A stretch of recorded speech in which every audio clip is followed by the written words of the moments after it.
Let's look at the bureaucracy. Bureaucracy is a large, complex organization composed of appointed officials. I myself am a bureaucrat for UNT County. My only bosses are the three county commissioners. It's my job to run human services for UNT County. I serve at will, which is a commonplace thing for bureaucrats. They can fire me anytime they feel. Oftentimes, bureaucracies are complex because of divided authority. Bureaucrats are divided about who who signed the paycheck, who represents their future to stick around, who may pass policy that is going to help them move up the ladder. What a bureaucracy looks like. Well, here's an example. The Environmental Protection Agency. Look at the administrator, deputy administrator. You have all these lines of authority and who answers to who. The Environmental Protection Agency is considered one of the largest bureaucracies in the world.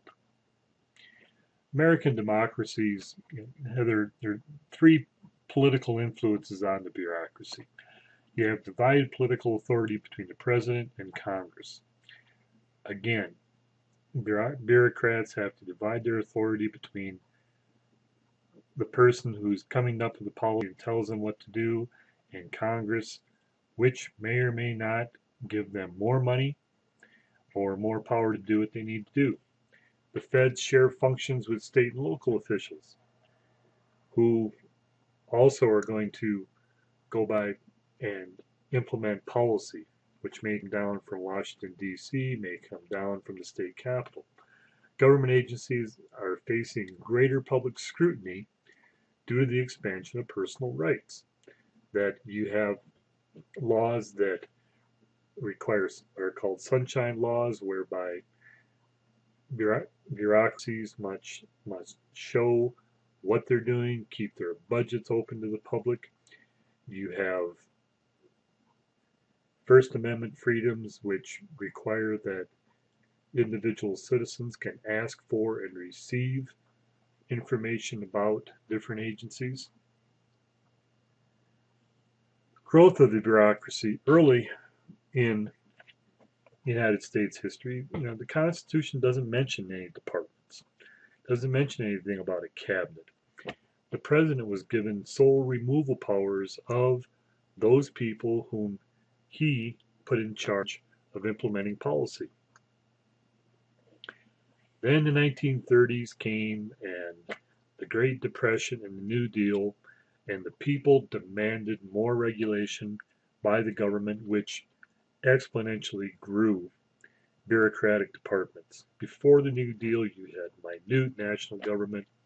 You had bitter struggles over bureaucratic appointments because of what was called patronage. The president put into office people that helped him get elected. And we're still talking about him because at this time, of course, you don't even have women that are running for president. But the president put into office people whom helped him get elected. And that can be used as leverage against Congress because he could put people in that may or may not have been in Congress and they would have inroads into lawmaking. Parties controlled patronage. It was called the spoils system. To the victor belonged the spoils. And the political parties, Democrats and Republicans, whoever won the White House, would put people into office. Those that helped keep the Republicans or Democrats in office. The spoil system, give everybody a job that helped you get elected. And of course, it secured employees that were loyal to the president as a result. Patronage continued until the Pendleton Act, which was passed in 1883, started getting some teeth into it. The Pendleton Act set up the civil service system. All government employees today, for example, under the Pendleton Act, have to take an exam. If you want to work for the Postal Service exam, if you want to work for the Environmental Protection Agency, you have to take a civil service exam. Those tests, those exams, the people that get the highest scores get the jobs. It's not based on patronage anymore. It's based on how much you know, your degree, and so forth. That is what gets you a government job. World War I, Depression, World War II led to activism, by which to increase the bureaucracy, the regulatory authority of the executive agencies were upheld by the court. The Supreme Court said that yes, the president and his bureaucrats had the right to decide how to implement policy and laws passed by Congress. And of course, a heavy income tax. Without money, there was no sense in having bureaucracy. And the heavy income tax, after the New Deal and continuing into World War II and then the 1950s afterwards, gave the government all the money they needed to increase the size of the bureaucracy. The federal bureaucracy today is a result of direct and indirect growth, most modest increase in number of government employees really in the last 10 years, and indirect growth through use of private contractors and local governments, whereby the federal government, with their contracting system, gets private contractors to do jobs, especially in the military, for the government, and gets local governments to take over the administration of policy coming out of DC. Notice this figure, the growth of the federal government in money and people from 1940 to 1996. You've actually, it's been a pretty modest increase over the last 10, 15 years. Growth of the federal government in money, people, and rules up to 1996. What we have most recent records for. But notice in this chart the growth of the federal government in money, people, and rules.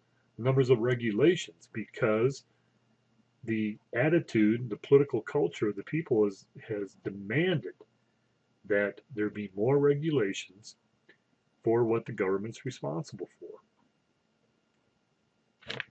Growth in discretionary authority, delegation of authority by Congress to choose courses of action and make policies not spelled out in law. Bureaucrats have discretionary authority. It's their job to implement policy, and they have broad guidelines of how to do that. So in actuality, a bureaucrat becomes very powerful in making his or her decisions about how policy is going to be implemented.